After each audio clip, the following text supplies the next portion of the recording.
While pastoring, I loved cars. I loved to drive. I still love driving. It's fun. When I get the chance, which I hardly get. You see, I probably drive maybe twice or thrice in a whole year. Can you imagine that? And then this driving I'm talking about, just a few, you know. I love to drive. I liked it. I enjoyed it. So there was that year, several years ago. I bought different cars at different times. Then I got this one that I liked so much. And the man knew how to advertise it for me. Customized, nice, one in town.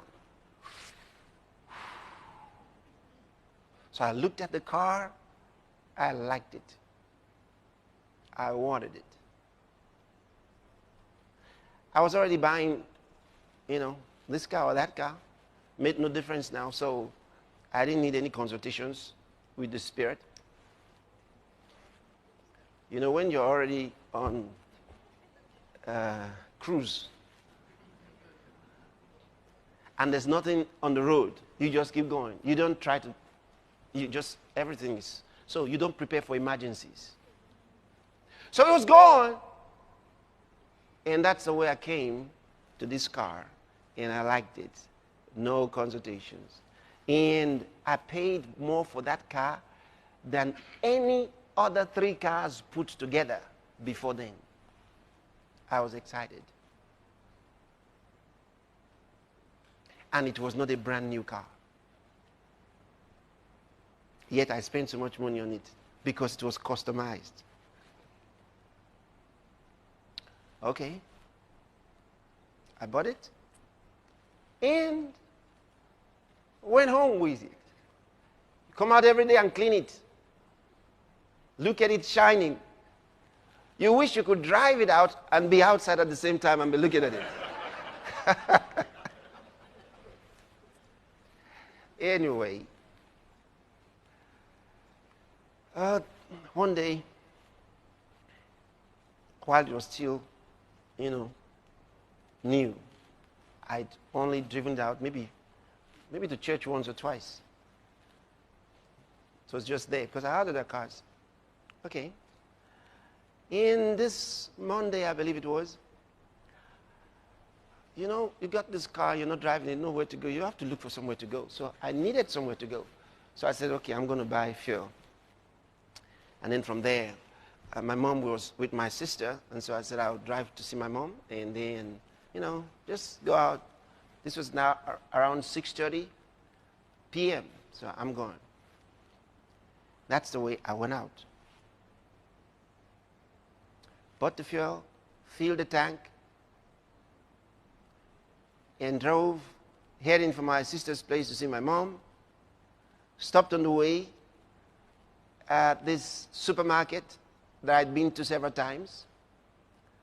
I thought, okay, let me buy some things to take there. As I stopped, before I could come out of the car, another car stopped beside me, and some guys jumped out with guns. 2 of them in front of me just releasing bullets into the air. They were just like, it was fun for them. They just stood there. And the others came to the doors. One said, come down, move in, out. They were giving all kinds of commands. I didn't know where I was.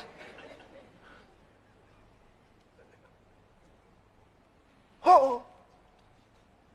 Before I knew what was happening, they opened the back door and said, get inside. The other one opened the boot to get inside. Everywhere. Come out. Where are you? I didn't know what happened to me. They were shouting so much. I didn't know which of them to obey. And the street was neat in seconds. They fled. The people fled. Then, for some reason, beyond explanation, I walked away from there. And it's like, like they didn't see me. I don't know how, but I just walked away. got out of there. The guy had opened the door and asked him to enter. And if you knew about how they used to steal those days, they'll ask the person to get into the boot, they'll carry the owner of the car away and drop him somewhere. You know, give him a ride, drop him somewhere. You know, if they didn't kill him. So, I just walked away into the house that was, you know, where the shop was. And they were still shooting, and then they drove the car away. Still unclear to me how I got out of that place. Now, my car was gone. I'm going to see my mom. Now I'm walking. I didn't even remember whether I was to buy anything anymore. The car was gone, the money, whatever, everything was gone. Now, as I walk down the street, and here's the reason for this story. As I walk down the street, all by myself, like this, a thought hit me. A moment ago, you're riding a big car. Now, you're walking in the streets like anybody else.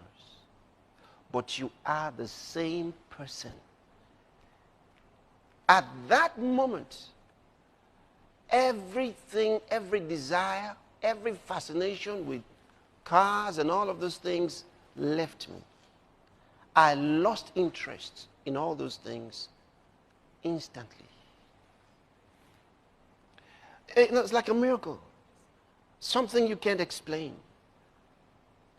I lost interest in all of those things at once. I said, a moment ago you were there in that car, and right now you're walking like anybody else in the street. But you are the same person.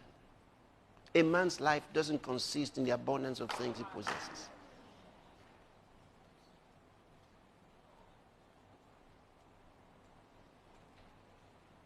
And this is so important. Of course, on Wednesday nights, what I was about telling the congregation what had happened to me, how the car was gone, is I was telling them what happened, just about explaining. Someone came up the platform with a paper, they had found the car. So I announced to them they had found the car, but I wouldn't drive that car again. I'd lost interest.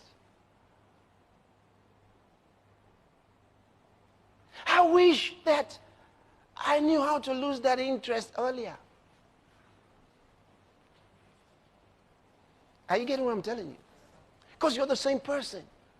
And since that time to this time, not fascinated with those things. They don't mean anything. They don't mean anything. You're the same person. You're the same person.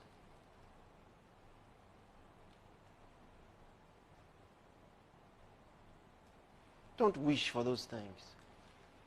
Wish to fulfill the call of God in your life.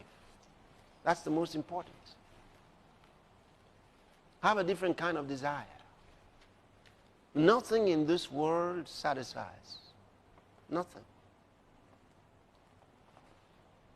Nothing.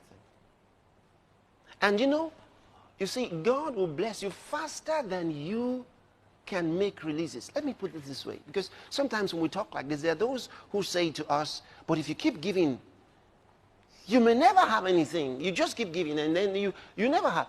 The point is this: what God doesn't want is for anything to have you. We give. I give all the time. But the thing is this: I am unable to catch up with God.